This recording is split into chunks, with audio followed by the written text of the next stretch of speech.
Good morning guys! Good morning sa inyo mga kalapatids, kalapatits. Ito na po yung ating kangkong. Magtatanim na tayo dito sa ating ayan, dun sa drum na yan para makita nyo. Ayun natin konti para hagip tayo kasi front camera yung ginamit natin. Mahirap naman kung rear camera yung gamitin natin tapos wala tayo, hindi nyo ako nakikita. Ayan, itutusok lang naman natin itong mga kangkong kasi nagluto ako kagabi ng tali. Nagluto ako kagabi ng spare ribs sinigang. Spare ribs sinigang. Hanapin nyo lang yung nodes niya, yan, no, para alam nyo kung tama yung pagtusok mo. Tusok lang naman yung kangkong para meron tayong pagkukuhanan ng pagkain ng ating mga lovebirds.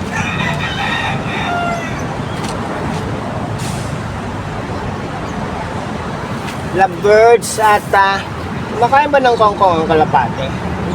Well, titignan natin kung makain ng kangkong ng kalapate saka ng kamote. Yan o, meron na ulit. Ayan o, may ugat na yung ating tinanim na na kamote. So mga susunod na araw makapag-harvest na tayo ng talbos ng kamote. Ayan yung ating itong mga kangkong, oh, yan. Pinagtabasan to dun sa yung mga dahon kasi kinuha ko, tapos itong mga natira, ito yung tinatanim natin ngayon umaga. Medyo umuulan-ulan kasi umulan kagabi. Yung tangke natin, hindi ko alam kung napuno siya kasi pinatay ko na lang kasi pagka pagka napupuno to, tumutulo siya. So hindi natin alam kung ulan yung pumapatak o yung pagkapuno nitong tangke. So kagabi pinatay ko na muna siya. Ito hindi ko alam kung saan ang nodes. Ayun, ako na. Sana dumami itong kangkong at natin kamote, no? Para meron tayong pagkukuhanan ng pagkain ng ating lovebirds at ng kalapate o kumakain man ng kalapate itong kangkong.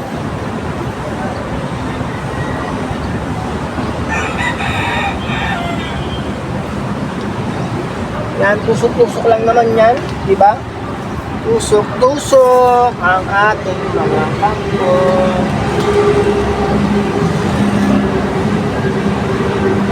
Kailangan hindi baliktad yung pagtatanim natin. O, titignan lang natin yung sa nodes na yan, yung mga niya. Sa tangkay-tangkay ng mga kangkong.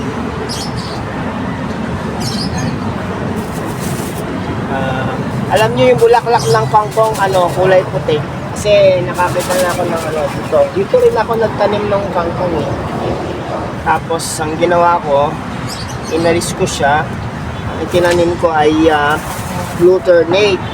Kasi ang problema sa blue ternate, kapag hindi nadidiligan, natutuyo ka agad yung mga dahon niya. Natutuyo agad. Tapos ayun, nalalagas siya. Kaya ang ginawa ko, tinabas ko na lang siya, nagtatanggal ko na kasi meron naman tayong mga blue ternate sa mga paso. Yun na lang. Meron din ako sa baba. Tsaka dyan sa terrace, meron din akong mga blue ternate.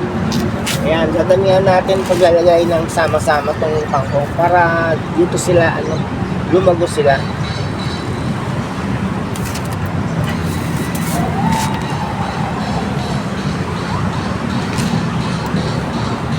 Para sa isang space lang sila marami at isang space din marami yung ating mga talbos. Para hindi tayo mahirapan sa pagkuha ng ating kangkong at ng ating kamote. Yan. Natapos na tayo. Diligan na lang natin. Nagpapagaspas na yung mga kalapati natin. Yan. Just na pag isa. Yan. Tapos didiligan natin tubig.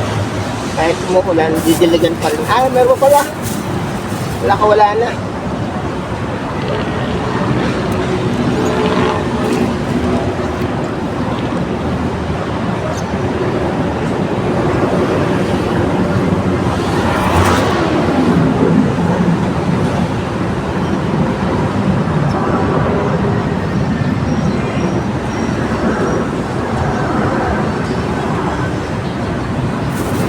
Yan, wala na. Okay na. Aray ko, sumabit pa ako.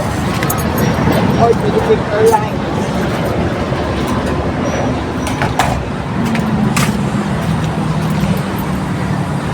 Yan guys, medyo malahati kahit pa paano itong ating tangke ng tubig.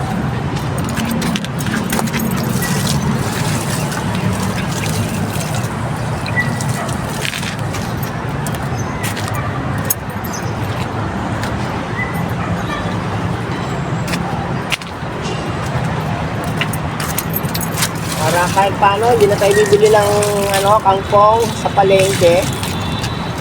Yan, kung nagkaroon tayo ng maraming kangkong,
yan. Siyempre, pagka lumago yan, i-update ko kayo dyan. Update natin kayo dyan. Ayan. Pakita ko rin sa inyo yan. Ha?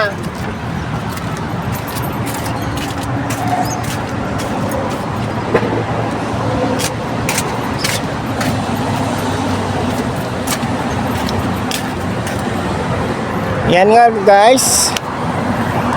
I-ano natin. O yan, natin, rear camera na yung ginamit natin para may bakit ako sa inyo yung mga itinanim kong kangkong. Ayan yung mga kangkong, ayan. Ayan sama-sama sila. Tapos yung mga ibang tinanim ng isang araw na mga kamote. Ayan. Ayan, sana dumami yan sila. Ito yung dati ko pang natanim na kangkong, ayan Ayan. Ayan, meron pa siyang ito yung blue ternate. Pagka yan, mabubuhay pa yan Pero okay lang, at least yan na lang siya. Tapos ayan, meron din siyang oregano. At itong ating mataas na tong malunggay. Ito may malunggay pa rin. Kaso ang malunggay dito, hindi siya yung talagang nabubuhay ng malagong-malago. Ganyan lang siya, maliliit. Siguro dahil sa lupang ginagamit natin, hindi siya marami.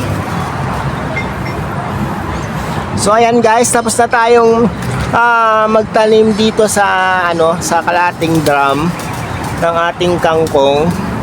I-update ko rin kayo diyan para pakita sa inyo na diyan ako kukuha ng pagkain ng ating mga lovebirds. Sa mga nanonood po, maraming salamat po sa inyo. At sana po yung patuloy nyo suportahan ng aking YouTube channel. At yung iba pong mga baguhan sa aking YouTube channel, please subscribe po kayo. Maraming salamat pong muli. Bye bye.